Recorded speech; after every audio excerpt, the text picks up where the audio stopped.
el acta de la sesión 264 se da por aprobada por no haber sido objeto de observaciones. A continuación, el señor secretario hará lectura de la cuenta. Gracias, presidente. No hay cuenta. No hay quórum tampoco. No, sí hubo quórum para el inicio. No, de por la el sesión. inicio solamente. Presidente, no hay cuenta. Sin perjuicio de ello, la Secretaría elaboró una minuta de la consulta que le efectuaron ayer respecto de la facultad de los comités de poder destinar un asunto por un plazo determinado al tratamiento de las comisiones. O si quiere le doy lectura o lo pongo a disposición de los señores diputados. Démosle lectura, Ya, pero...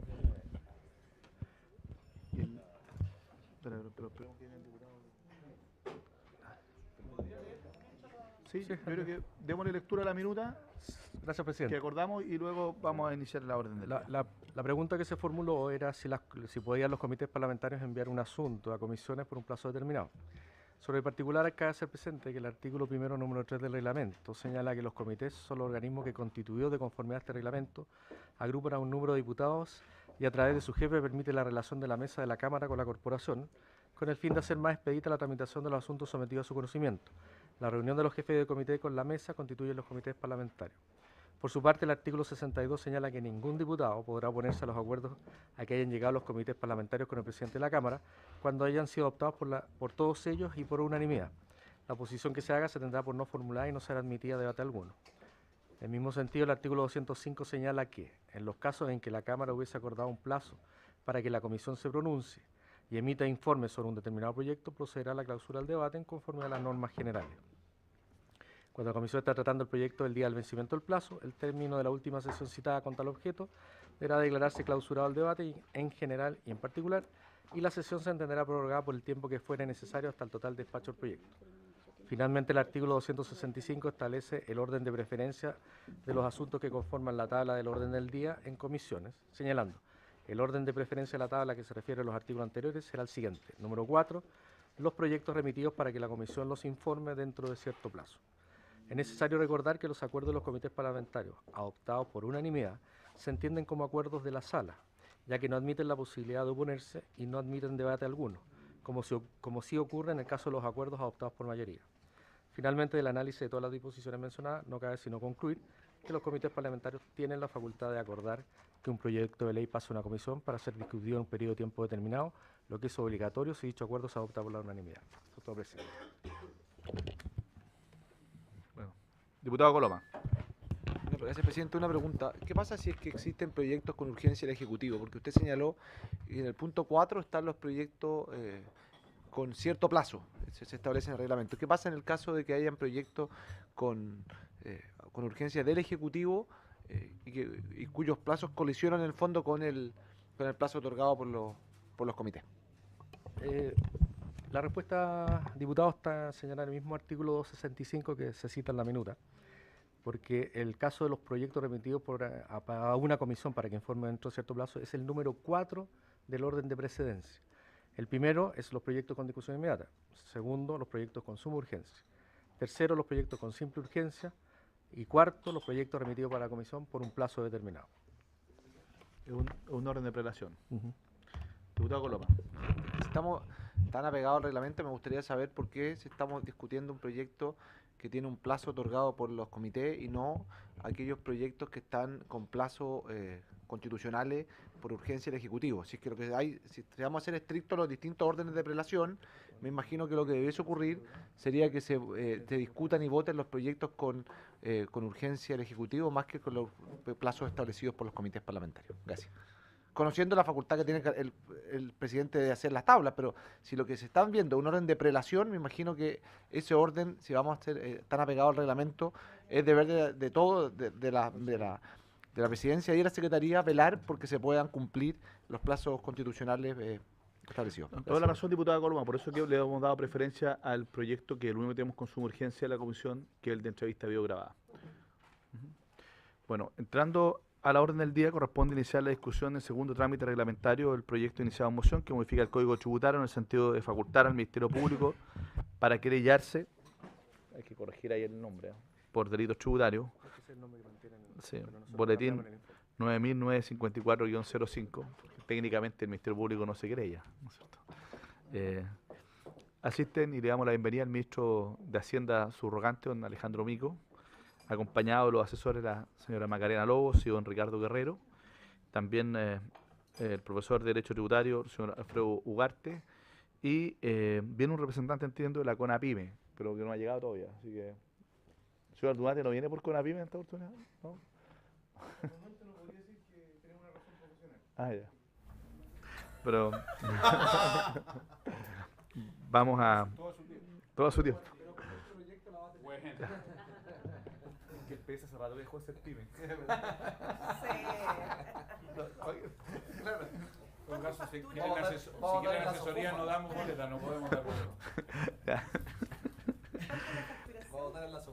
Quisiera, antes de ofrecer la palabra, ¿qué pasó con los demás invitados? ¿Si van a poder venir la próxima sesión? ¿Cómo lo ordenaron? ¿Colegio de Abogados, Instituto de Derecho Tributario? No se excusaron, pero podrían Claro. tener disponibilidad. Si es que, efectivamente, si no podemos buscar una solución ahora a las indicaciones. Ministro, la idea era poder, en primer lugar, invitar al Ministerio de Hacienda. Surgió por dos motivos. El primero, porque el ministro se refirió a la constitucionalidad de este proyecto, ¿ya? Y nosotros quisiéramos que, como estamos en la Comisión de Constitución, que pudiera defender ese punto, ¿ya? Sobre todo porque efectivamente aquí hay opiniones distintas desde esa perspectiva, pero de todas maneras se pidió que pudiera referirse a aquello el ministro, y además, ¿no es cierto?, que se pudiera referir a las indicaciones, porque ya la idea de legislar está aprobada por esta comisión y está aprobada por la sala, y por lo tanto el mandato que nosotros tenemos es para pronunciarnos respecto de las indicaciones en este segundo informe, ¿ya? Por lo tanto, lo invito, digamos, a que pueda pronunciarse no respecto de la idea de legislar, porque ya nuestro juicio eso precluyó, digamos, por haber sido aprobado tanto por la comisión como en la sala, sino que ya aprobada la idea de legislar respecto de la observación de constitucionalidad que hizo el ministro y respecto de las indicaciones que fueron presentadas oportunamente en la sala, que son objeto del debate en esta comisión, sin perjuicio de las que se puedan presentar durante la tramitación del mismo proyecto en esta etapa reglamentaria. Le ofrezco la palabra, señor ministro.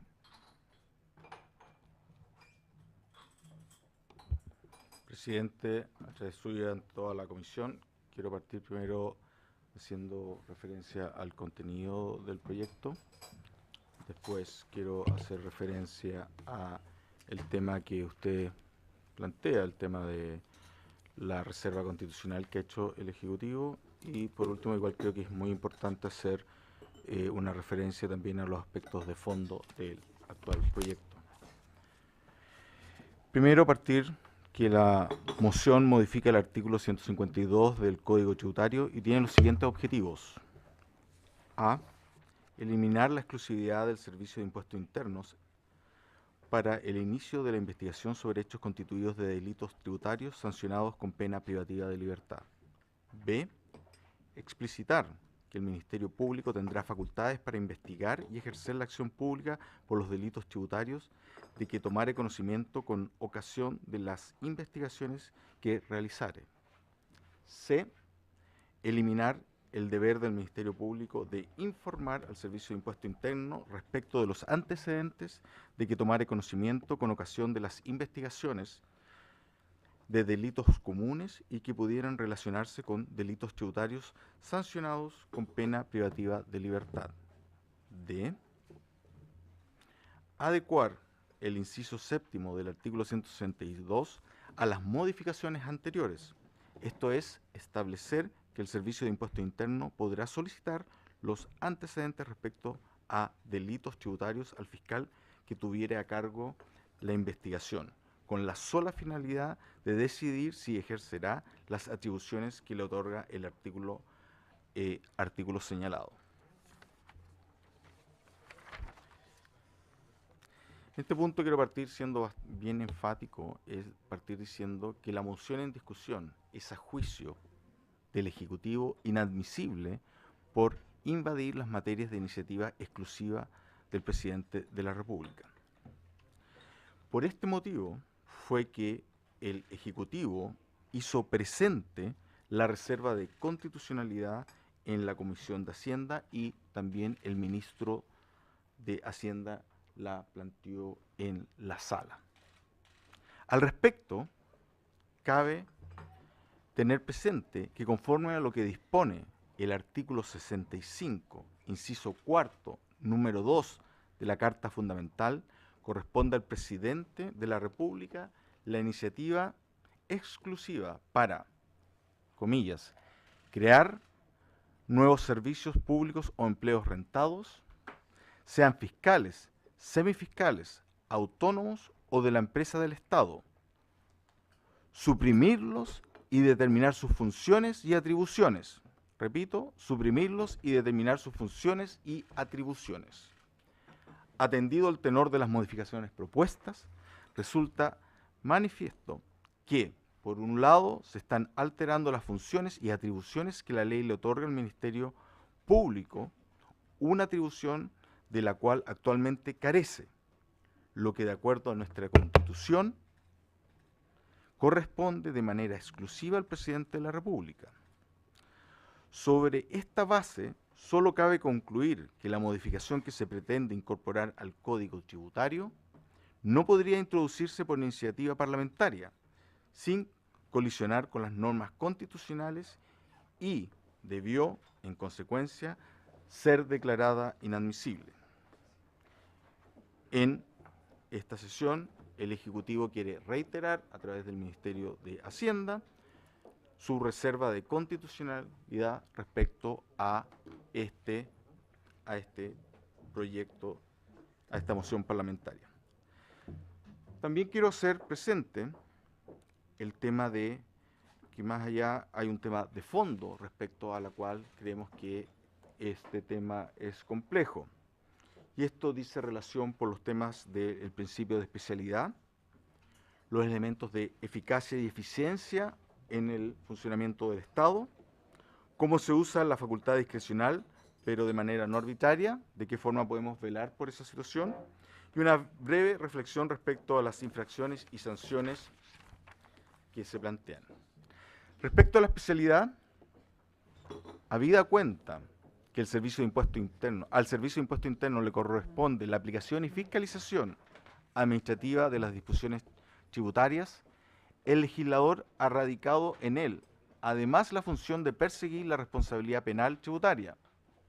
Lo anterior fundado que, en razón de su experiencia y capacidad técnica, es quien cuenta con todos los antecedentes necesarios para determinar en qué casos los incumplimientos tributarios son susceptibles de ser perseguidos penalmente.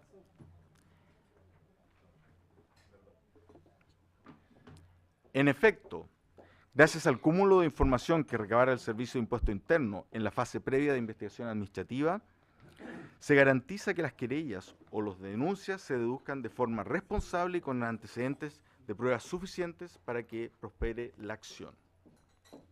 A esto se suma el necesario tema del secreto tributario. Es necesario resguardar las medidas garantías para el contribuyente de vea expuesto a que sus antecedentes sean ventilados en sede criminal sin fundamentos justificados. El Servicio de Impuesto Interno tiene la información de cada contribuyente y es prudente que su ventilación pase por los filtros que garantiza el servicio. Otro punto importante, y en particular para el tema del Ministerio de Hacienda, está todo el tema de la eficiencia y la eficacia. En tema de la eficacia, el monopolio de la acción penal presta apoyo a la función fiscalizadora al ser un elemento disuasivo. La ponderación de la colaboración del contribuyente justamente hace que sea eficaz tener esta herramienta. Sin la acción penal, si la acción penal se ejerciera siempre, es dable esperar que el comportamiento de pago sea menos oportuno y probablemente regresivo. Aquellos con más recursos podrán gastar en penalista y reducir sus impuestos y multas. Respecto a la eficiencia, tema de recursos siempre son importantes a ser mencionados. El Ministerio Público no tiene por qué ponderar el costo y beneficio económico de una persecución penal. Solo el Servicio de Impuesto Interno, con su expertise, es capaz de ponderar cuándo es conveniente perseguir un caso u el otro. En este punto es importante mencionar lo que han dicho directores del Servicio de Impuesto Interno con anterioridad y el actual presente, en términos de que, por ejemplo, el director Echeverry, en una discusión del año 2002, señaló que anualmente habría más de 10.000 situaciones que podrían ser llevadas a querellas por delito. Obviamente esto generaría una situación compleja. Por otro lado, como mencionó el director de Impuestos Internos, existe una gran proporción de los casos que pasaron a Fiscalía y no han sido formalizados. Él mencionó un número del orden de un 25%, después el Ministerio Público planteó que era del orden de un 40%. Cualquiera de las dos cifras son cifras muy altas y que generan un perjuicio a los ingresos fiscales, que bajo las palabras del director de presupuesto alcanzarían del orden de los 60.000 millones de pesos. Con lo cual, obviamente, hay un tema de eficiencia también en la mejor forma de cumplir los temas de la fiscalización en los tributos para tener los recursos necesarios para cumplir con satisfacer los bienes públicos que requiere la ciudadanía. Punto importante a mencionar es cómo se usará esta facultad. Cabe destacar que el artículo 162 del Código Tributario otorga de manera expresa al Servicio de Impuesto Interno la facultad discrecional para interponer la denuncia o querella respectivo o enviar los antecedentes al director regional para que persiga administrativamente la aplicación de la multa que corresponde, sin perjuicio de carácter discrecional que la ley establece para esta decisión. Desde un punto de vista de política tributaria, su ejercicio no es arbitrario, toda vez que se ancla en la concurrencia de una serie de criterios que históricamente el Servicio de Impuesto Interno ha evaluado en el caso concreto para efectos de tomar su decisión. Enumero. Primero, la gravedad de las irregularidades detectadas o perjuicio fiscal. Segundo, la reiteración o reincidencia de los mismos. Tercero, uso de asesoría tributaria para llevar a cabo el delito. Cuarto, el efecto ejemplificador en otros contribuyentes. Quinto, la calidad y suficiencia de la prueba recabada. Sexto, la facultad de obtener condena por los delitos tributarios respecto de lo que se ejerce la querella. Les pido imaginar cómo sería el criterio si decenas de fiscales, todos independientes uno de otro, usaran sus propios criterios, lo cual generaría una multiplicidad de criterios al momento de las decisiones. En los casos que en virtud de la ponderación de los criterios señalados se decida no ejercer la acción penal, las infracciones cometidas no quedan impunes, sino que son sancionadas mediante una pena pecuniaria a través de un procedimiento administrativo sancionatorio de carácter especial llevado a cabo por un juez del Tribunal Tributario y Aduanero. Por lo tanto, es incorrecto pensar que no ir a la sede penal significa que existe impunidad. La infracción tributaria es castigada sea en los tribunales tributarios aduaneros o en la justicia penal. Por el motivo de fondo, no estamos de acuerdo con la moción, pero más importante que este es el tema de que creemos que existe un tema de constitucionalidad y quiero reiterar la reserva de constitucionalidad que ya hiciera presente el Ejecutivo en la Comisión de Hacienda. Por eso, también, referente a las indicaciones, se plantea, debido a que entendemos que hay una reserva constitucional en todo el proyecto, se le aplicaría lo mismo. Muchas gracias, ministro. Yo entiendo que no, al Ejecutivo no corresponde la reserva, ustedes tienen que recurrir al tribunal, nada más. Pero no es necesario hoy día. Pero lo puede hacer la observación, está bien, más que como reserva. Por eso que lo invitamos justamente a petición de el diputado Monker, que está muy interesado en poder conocer la opinión respecto a la constitucionalidad del proyecto. Diputado Monker. No, lo de la constitucionalidad, la verdad, no es el motivo de mi intervención. Primero que todo,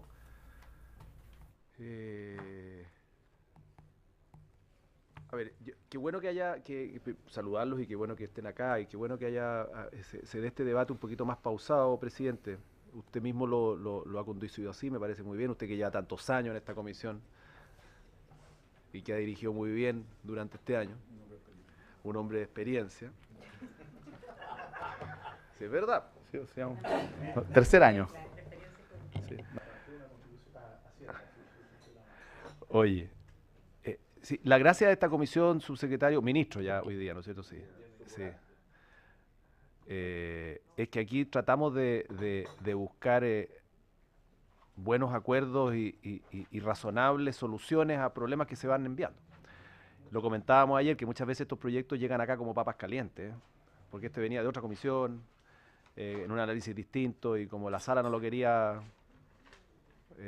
resolver, no encuentran nada mejor que mandar la Constitución.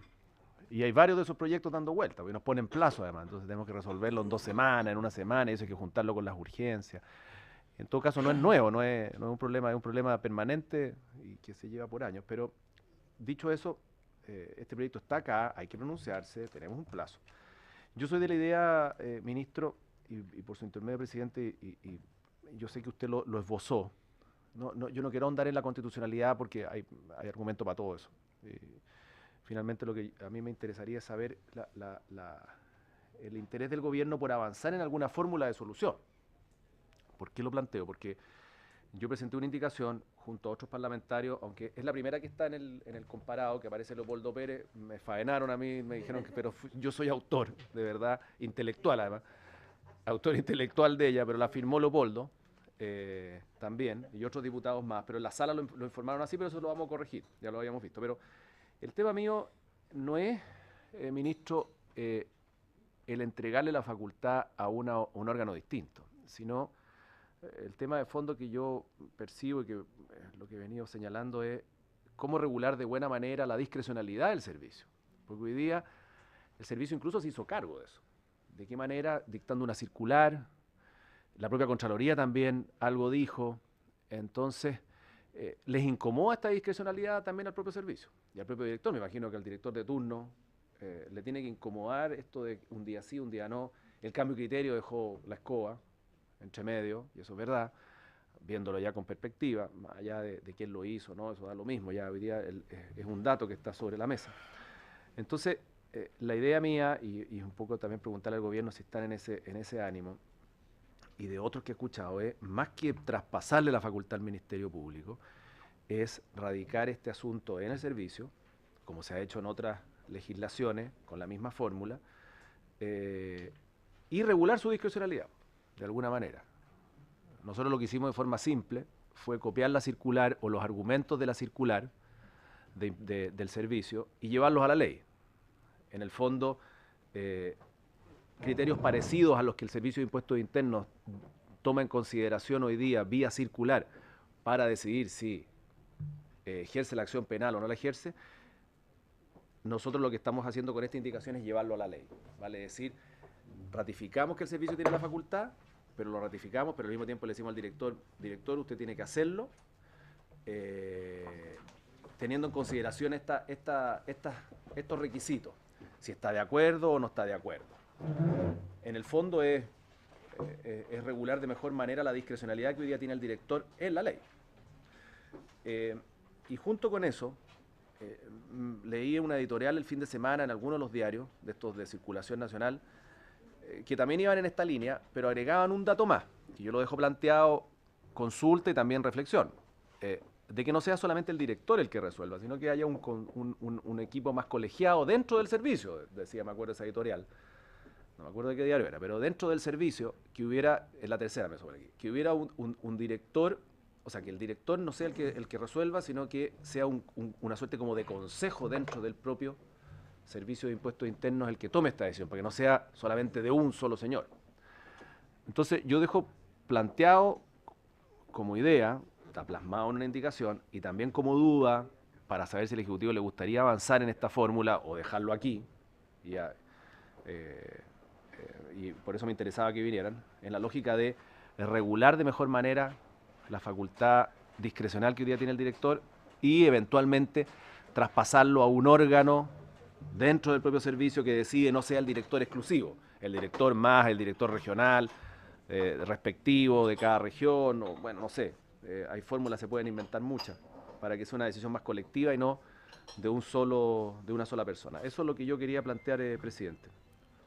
Yo creo que antes de darle la palabra, si les parece que podamos darle a nuestro invitado que pueda exponer, la embarré, a don Alfredo Ugarte, profesor, y que después podamos hacernos cargo de la consulta del diputado Monker y todas las demás. ¿Les parece? Ya. Profesor Ugarte.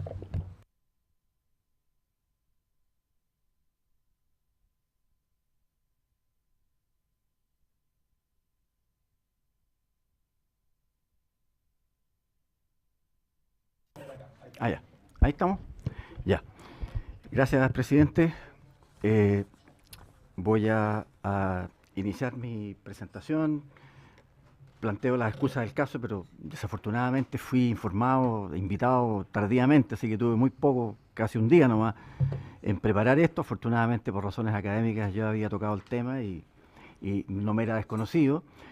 Pero siguiendo las palabras que ha señalado el diputado Monkever, yo creo que es importante la reflexión que ha hecho y sin ánimo de querer descubrir la pólvora, creo que hay legislaciones en derecho comparado que están bastante más modernas, digamos, modernizadas que nosotros, que pueden ser un buen ejemplo.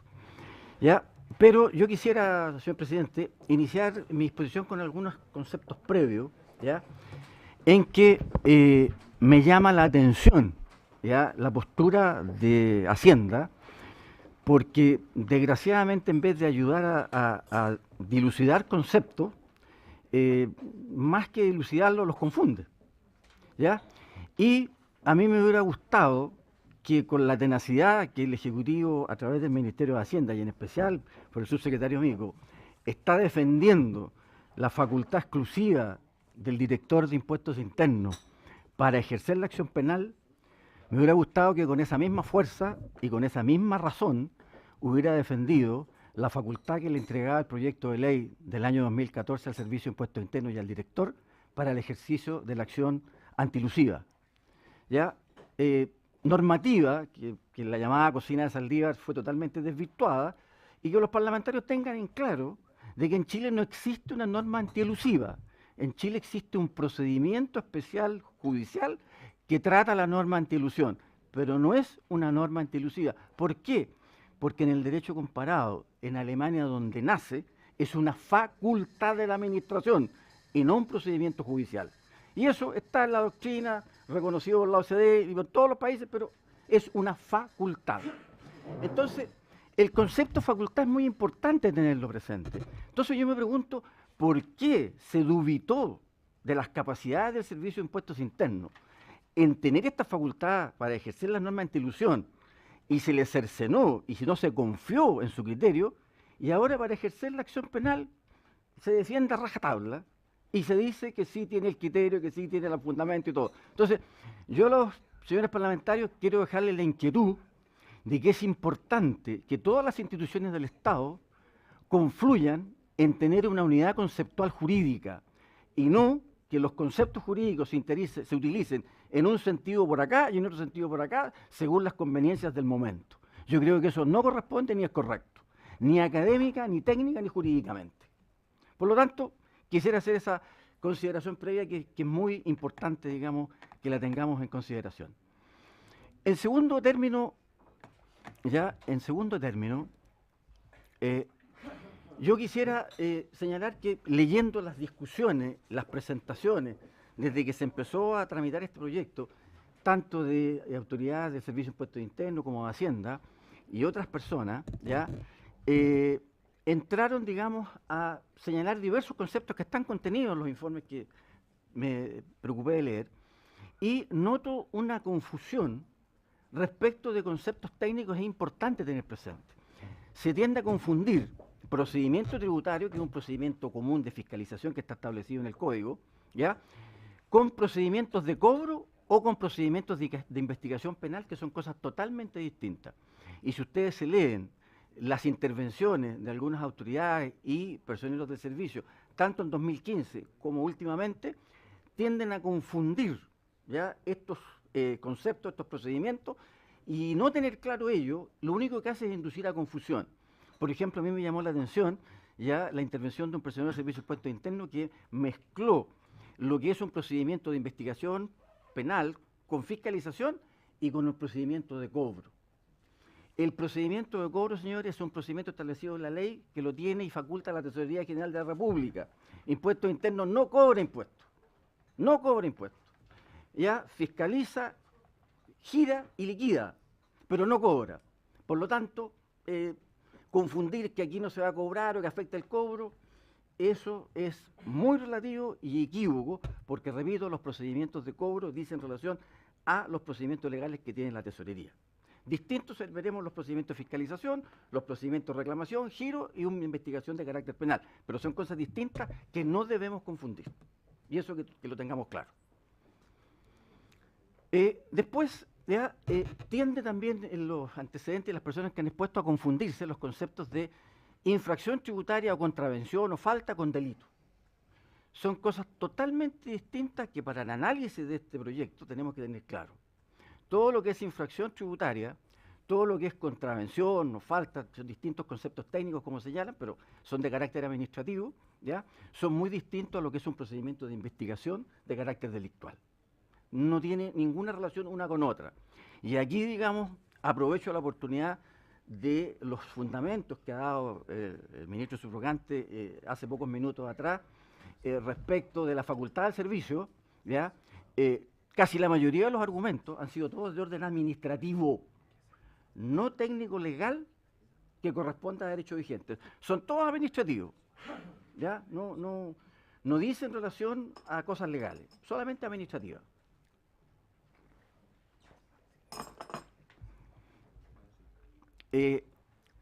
Por último, respecto a las consideraciones previas, me quiero referir a algo que también se refirió el ministro subrogante, que es la prevención o nota de constitucionalidad o reserva. Si nosotros estudiamos y se revisan, o esta comisión le pide a alguien que revise y exponga toda la historia de la ley, me refiero a la Constitución de 1980, empezando por las actas constitucionales y siguiendo por todas las discusiones de las comisiones constitucionales que se crearon, y en especial quienes fueron sus redactores y creadores, ¿ya? Y en las sesiones específicamente dedicadas a este aspecto, que son 125, 130 páginas, si mi memoria no me falla, ninguna de ellas, ni la intervención de ninguno de los constitucionalistas, se refirió a lo que señaló el ministro subrogante. La prevención, el artículo 65, su segundo número 4, dice relación a la creación, supresión o establecimiento, digamos, de nuevas instituciones o servicios públicos. Pero quienes participaron en la comisión a propósito del estudio de este artículo señalaron que eso estaba referido exclusivamente a respecto de dineros, recursos, patrimonio o desviación de recursos que ya están en curso respecto que impliquen esas modificaciones. Por lo tanto, ya de un análisis de la historia, ya vamos a poder ver que si una iniciativa parlamentaria quiere perfeccionar los procedimientos de un servicio, quiere transmitir eficiencia, quiere trasladar conceptos en el sentido de aplicar mejores técnicas a un servicio público, y para ello requiere de ley, y que haya una iniciativa parlamentaria, obviamente que tiene las facultades constitucionales para hacerlo, porque no está tocando el espíritu y la historia de la ley que decía relación a que a través de esos mecanismos se alteraba el presupuesto de la nación, la ley de presupuesto, o se alteraban los recursos para otras destinaciones que tenía contemplado el gobierno. Por lo tanto, no habiendo ya problemas de recursos, desvío de presupuesto o que no afecta al erario fiscal, ya no existe ninguna reserva de constitucionalidad, porque este proyecto no lo toca. Este proyecto busca eficientar, busca ya solucionar un problema y modernizar un servicio, ¿ya? Pero en ningún caso ya hacer uso de platas fiscales, por lo tanto no se encontraría bajo la ¿cómo que se llama? Condición de reserva legal, y que la iniciativa sea exclusiva del gobierno a través, en este caso, del Ministerio de Hacienda. Bien, hechas esas prevenciones, señor presidente, yo quisiera referirme ya, más sucintamente, en todo caso queda aquí el documento, en honor al tiempo, a algo que yo creo que es muy, muy importante que lo tengamos presente, ¿ya? ¿Qué es lo que dice la tendencia internacional? ¿Qué es lo que dice la tendencia moderna respecto a estas materias y qué ha resuelto? Y ojo, actualmente, por lo menos en lo que yo conozca, creo que ya está superado este problema en los más importantes miembros de la OCDE o, ¿cómo se llama?, países de la Comunidad Económica o Derecho Comunitario, y no es materia porque ya está resuelta y en algunos casos hace varios años, ¿ya? Entonces, ¿qué es lo que ocurre? ¿Ya? La tendencia es respetar la especificidad y la especialización de la administración tributaria, en este caso el Servicio de Impuestos Internos, ¿ya? No cabe duda que parten de la base de que es un ente especializado, un ente administrativo, un ente técnico, ¿ya? Y por lo tanto está, digamos, principalmente y prioritariamente llamado a, en esta materia, ejercer, investigar y ejercer la acción penal. Pero ya hay distintos casos que dejan de lado esta situación por una razón muy simple, ¿ya?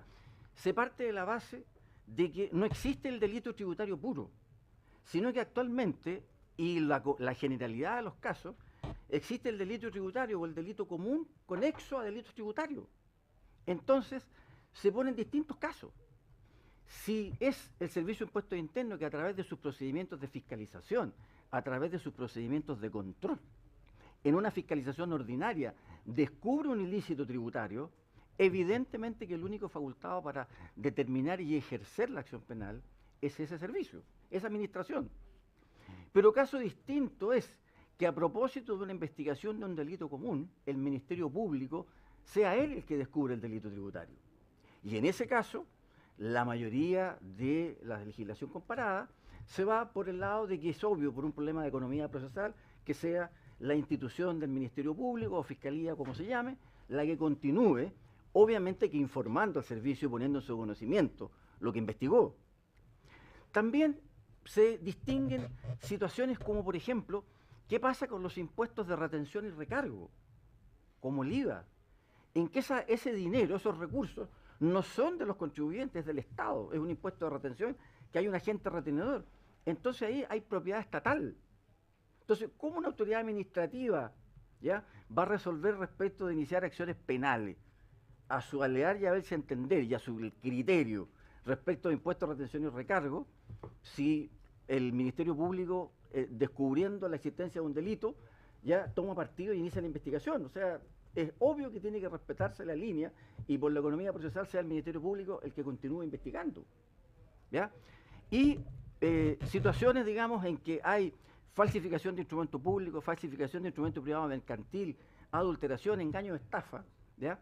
Evidentemente que se opta por el camino de ir y dejar que sea el Ministerio Público el que siga y ejerza esta acción, ¿ya?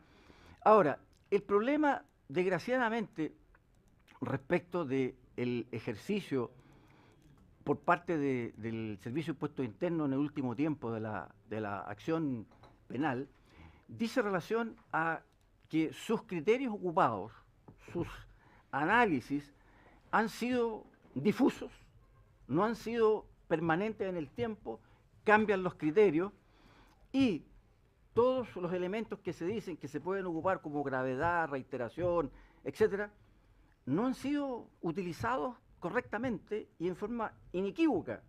Por el contrario, había una discrecionalidad sin tener ningún tipo de fundamentación. Y aquí nuevamente recurro al derecho comparado, ¿ya? En el derecho comparado, por ejemplo, el caso alemán, el caso español, el caso argentino, ¿ya? Cuando se produce esta situación, tiene que tener, primero, una resolución fundada, escrita, con fundamento, de por qué ejerce o no ejerce la acción. Pero, previo a tener que dictar esta resolución, tiene que tener un dictamen del fiscal de impuestos que diga que está de acuerdo o cuál es su planteamiento respecto a ese hecho. Por lo tanto, existe 2 o 3 instancias colegiadas, ¿ya?, que están pronunciándose por escrito, bajo firma y responsabilidad civil y penal, que le están diciendo, señor, esto procede o esto no procede. Y aquí hay un elemento bien interesante, ¿ya?, que hay que tener en consideración. Una de las formas de limitar este problema es a través de la cuantía, ¿ya? Entonces se fija una cuantía a partir de la cual hay obligación de investigar o ejercer una acción penal. Por ejemplo, en el caso argentino es 1 millón de pesos. En el caso español tengo entendido que son $200.000, 200.000 euros, ¿ya? Entonces, euros, ¿ya? Por lo tanto, a partir de ese hito, hacia adelante hay obligación de investigar y decidir. Pero ojo, hacia abajo también hay obligación de tomar la decisión de si se ejerce o no se ejerce la acción penal, y también colegiadamente tiene que fundarse y tiene que haber un dictamen del fiscal de impuestos, tiene que haber una resolución fundada que diga si ejerzo o no ejerzo. ¿Por qué? Porque aunque sean pequeños los montos, pueden haber, como dije ya, impuestos, retención o recargo, o puede haber manifiesta adulteración de instrumentos públicos o privados y su mal uso. Por lo tanto, se excluyen y van igual al ejercicio de la acción penal, ¿ya? Entonces, ¿qué es lo que ha pasado? Ya en las estadísticas que han entregado el servicio ya a esta comisión, hay mucho, y mucha, mejor dicho, acción o querella penal respecto de pequeñísimos contribuyentes. Y contribuyentes que a veces, más que dolo, son ignorantes, porque o no tienen conocimiento, o les da lo mismo, o no midieron, o no sabían lo que hacían, ¿ya? Pero resulta que para los casos importantes, para los casos grandes, no ha habido querella. Y eso es una verdad del puerto de una catedral y todos lo sabemos. Entonces, ¿cuál fue el criterio empleado? ¿Cuál fue la resolución? ¿Por qué no tenemos ningún documento escrito? Y aquí yo hago un paralelo, ¿ya?, que es muy malo entregarle a determinados servicios, sea el que sea, ¿ya?, autoridades o facultades discrecionales sin un control. Porque, por ejemplo, ustedes, digamos, como Cámara, están conscientes de lo que pasa con las comisiones investigadoras que le piden antecedentes al Servicio de Impuestos Internos. Y el Servicio de Impuestos Internos por sí y ante sí dice secreto tributario, reserva tributaria, y no entrega nada. Y ojo, se puede tomar 3 o 4 meses en responder esto, 3 líneas. Y resulta que no es así, pues. Resulta que hay leyes, digamos, que fueron modificadas en los últimos 5 años o 6 años, que dicen exactamente lo contrario, pero igual en forma arbitraria, ¿ya?, niega la información, y las comisiones investigadoras no tienen los elementos de juicio. Entonces, ahí hay otra facultad, comillas, aparentemente discrecional, pero que se reguló, pero que no se ha cumplido. Entonces, yo creo que los poderes del Estado tienen que tener los pesos y contrapesos, los controles y las fiscalizaciones, más aún cuando se trata de servicios que no tienen una generación democrática, que no están electos, digamos, por el poder popular, sino que están electos indirectamente por la autoridad administrativa. Entonces hay que ser muy cuidadoso en eso. Y yo pienso, digamos, que tomando en cuenta los hechos, la historia, la doctrina y el derecho comparado, no cabe duda, ¿ya?, de que aquí hay que ir a una dualidad en que el servicio, la administración tributaria, tenga la exclusividad de la acción penal, pero la tenga con limitaciones, la tenga en materias que haya conocido ella, que haya investigado ella, que sean producto de sus procesos fiscalizadores, pero no se puede negar la excepción de que aquellos delitos que son descubiertos por el Ministerio Público a propósito de delitos conexos, o cuando hay delitos conexos que marcan la facultad de que el Ministerio Público por economía procesal siga conociendo, no se le puede negar el derecho. Ni se puede impedir, ¿ya?, que el único órgano competente de generación constitucional como el Ministerio Público sea impedido por una autoridad administrativa de cumplir con su función. Yo creo que eso no es visto, ¿ya? Eso, a mi momento de entender, creo que atenta contra un espíritu democrático de un Estado de Derecho, ¿ya? Por las razones antes señaladas como conclusión, señor presidente, yo creo que no cabe duda que esto es perfectible, no cabe duda que se pueden, digamos, buscar alternativas para que salga una buena norma, pero no obstante eso, si lo que está no se modifica, independientemente de cualquier criterio, yo creo que técnica y académicamente, y como digo, por un tema de Estado de Derecho y democracia, es mucho más justo esta norma con las imperfecciones que lo que está.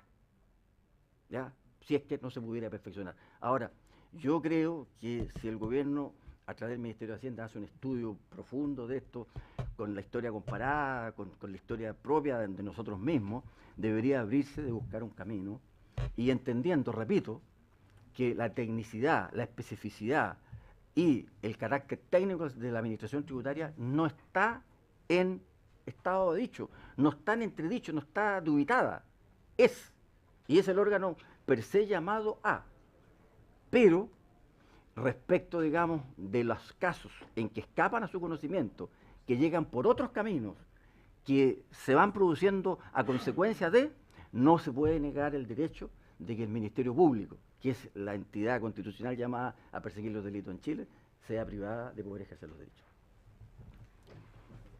Muchas gracias, profesor. Le ofrezco la palabra al diputado Andrade.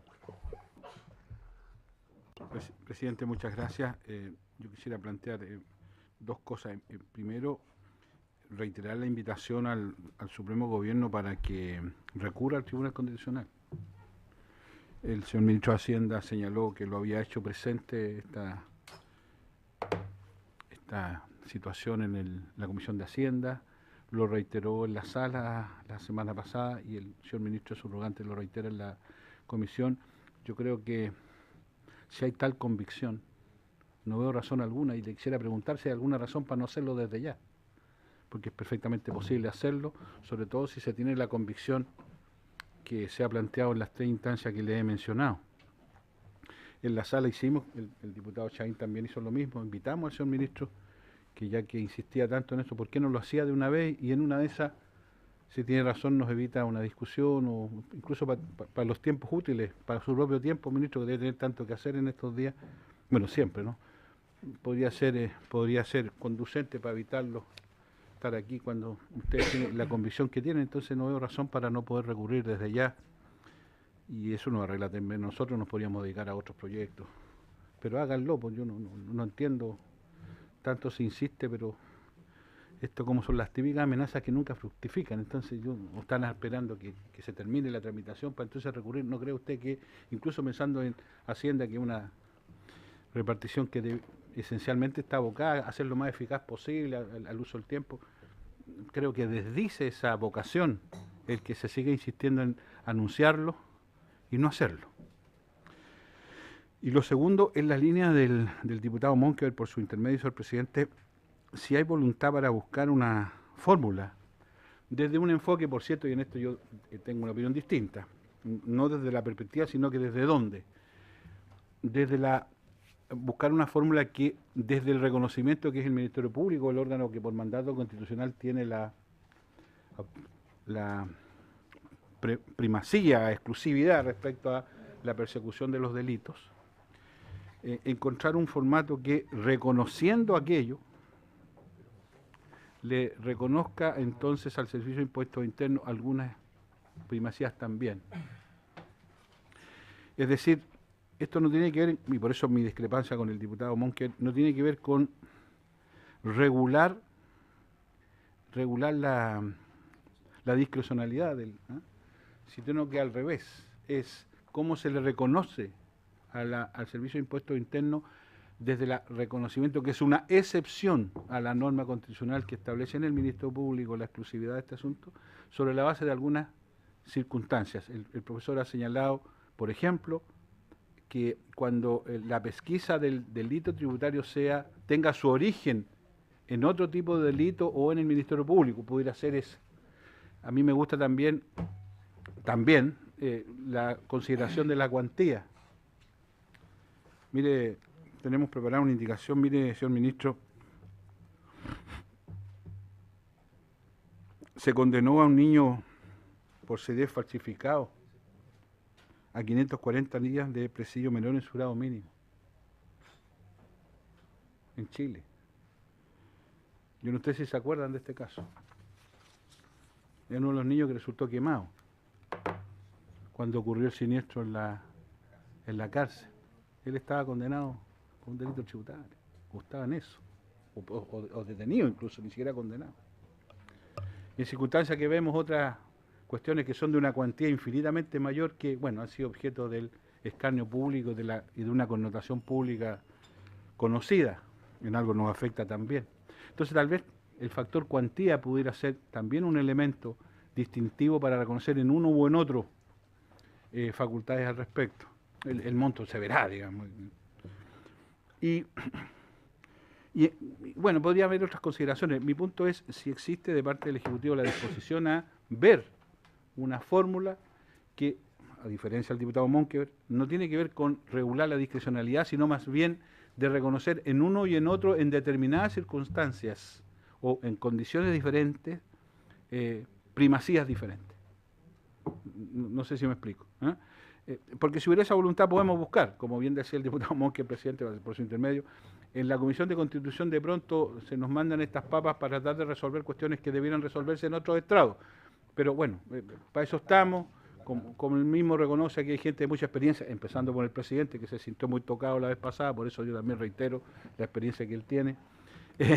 Pero de verdad, entonces es un poco como la comisión donde se buscan los acuerdos, y por eso hay gente tan amplia y llana como todos nosotros, que tenemos siempre la mejor disposición para buscar acuerdos. Pero para eso necesitamos la voluntad del Ejecutivo también. Entonces, si hubiese esa disponibilidad, la buscamos, y si no, bueno, no nomás, pues veremos qué hacemos, pero quería hacer esa consulta, presidente, muchas gracias.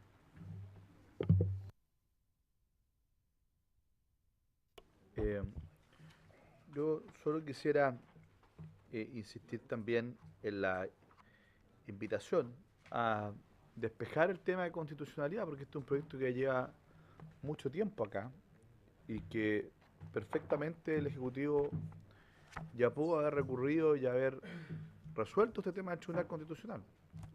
Ha tenido la oportunidad procesal para hacerlo, ha tenido el tiempo para hacerlo, sin embargo, nos hemos quedado con un conjunto de anuncios. Yo imagino porque conocen muy bien la norma del artículo 83 de la Constitución Política, que es ahí donde emana la facultad del Ministerio Público para poder investigar los hechos constitutivos de delito. No emana, no le estamos otorgando esa facultad ahora. Esa facultad la tiene en virtud del artículo 83 de la Constitución, y por lo tanto lo único que nosotros estamos haciendo es eliminar una barrera procesal para que el Ministerio Público cumpla su mandato. Porque de hecho el Ministerio Público tiene que conducir la investigación penal. Lo que ocurre es que se le coloca una exigencia procesal, que para poder hacerlo requiere una querella o denuncia del director de Servicio de Impuestos Internos. ¿Ya? Y es bien curioso el poder que se le da, porque aquí ni siquiera el Consejo de Defensa del Estado, que tiene la representación judicial del Fisco de Chile, puede tomar la decisión de querellarse si no es previa instancia del director de servicio. Es más, recuerdo que en la comisión investigadora del caso Cuprum, las fusiones, cuando invitamos al Consejo de Defensa del Estado, nosotros no podemos hacer nada, porque si el director de servicio no nos requiere, nosotros no podemos querellarnos aunque tengamos la convicción de hacerlo. ¿Ya? Es la discrecionalidad absoluta que hoy día existe, que puede transformarse en algunos casos en arbitrariedad. La arbitrariedad es la negación de la justicia. Y por eso que a mí me parece que esta es una tremenda oportunidad, y yo creo que yo esperaba algo distinto del Ejecutivo hoy día.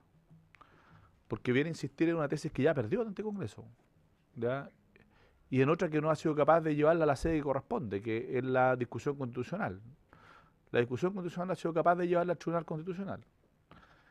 Y el mantener las cosas tal como están ya perdió esto. Si aquí ya la Comisión dijo que estaba por la idea de legislar y la Sala ratificó aquello.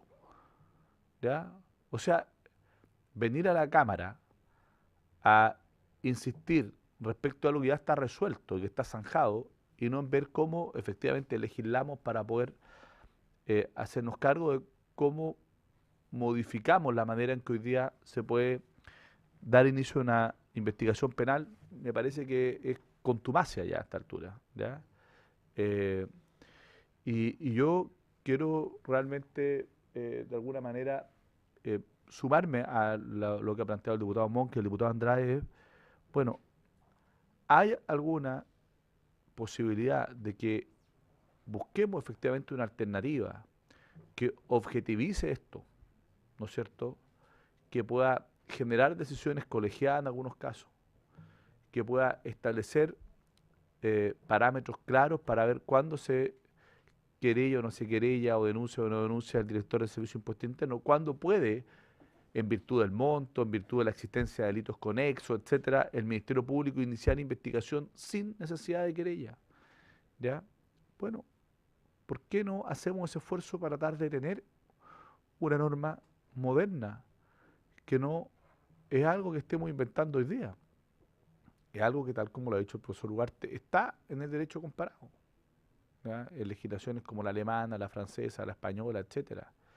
Entonces, yo lo que les quiero plantear, Ejecutivo, ¿ustedes tienen disposición o van a insistir en algo que ya esta Cámara al menos ha dicho que por lo menos no vamos a mantener tal cual está? Si no, vamos a tener que hacer esfuerzo, vamos a tener que plantear nosotros, nuestras indicaciones, etcétera, pero sería muy útil la colaboración del Ministerio de Hacienda y la colaboración del propio Servicio de Impuestos Internos para poder buscar la solución más adecuada. Si es que el Ejecutivo no quiere colaborar en eso, obviamente que nosotros ya estamos trabajando indicaciones, algunas que ya están presentadas, que la del diputado Monkever, ¿no es cierto?, que fue usurpada por el diputado Pérez, ya, entiendo que en conjunto, pero también entiendo que el diputado Andrade está trabajando también en una indicación, nosotros también, pero quisiera saber si el Ejecutivo va a mantener esta posición que ya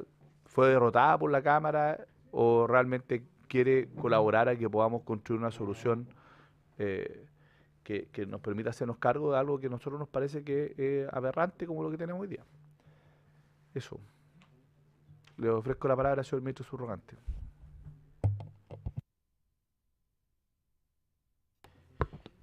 Este punto creo que es importante separar los temas. Aquí se ha mencionado formas de perfeccionamiento, que obviamente toda ley es perfectible. Se mencionó, citando mal el tema de la discusión que hubo en el tema de la norma general antiilusión, que se dio en la Cámara, no se dio en el Senado, pero bueno, que es un tema que es importante. Ahí se surgieron una serie de temas importantes, temas como lo que se ha mencionado acá, de cuantía, de los montos. Recordemos que tiene una cuantía, se ha visto la mejor forma de hacer el proceso también, pero yo no quiero ir más tanto en ese fondo, quiero hacer un tema más allá de la convicción del Ejecutivo de que esto es inadmisible, y eso es un punto clave para nosotros. El tema, eso no quiere decir de que haya perfeccionamiento, pero este tema para nosotros es de exclusiva iniciativa del Ejecutivo. ¿Cuándo van al Tribunal Constitucional, señor ministro? El micrófono. Para ser bien simple, creo que es una decisión que tenemos que tomar como Ejecutivo. Como ustedes verán, nosotros como Ejecutivos tomamos nuestros tiempos, hacemos nuestro análisis.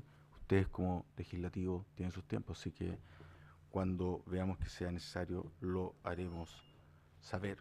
Pero ese es un punto clave para nosotros, más allá de la discusión de fondo, si esto es perfectible o no perfectible, el tema de que entendemos que la moción es inadmisible, y eso hace un tema, una piedra de tope importante para el Ejecutivo, para ver potenciales mejoras a un sistema de este tema en cuestión respecto a el funcionamiento que se utiliza la norma, el Servicio de Impuestos Internos, cuál será la mejor forma de hacerlo.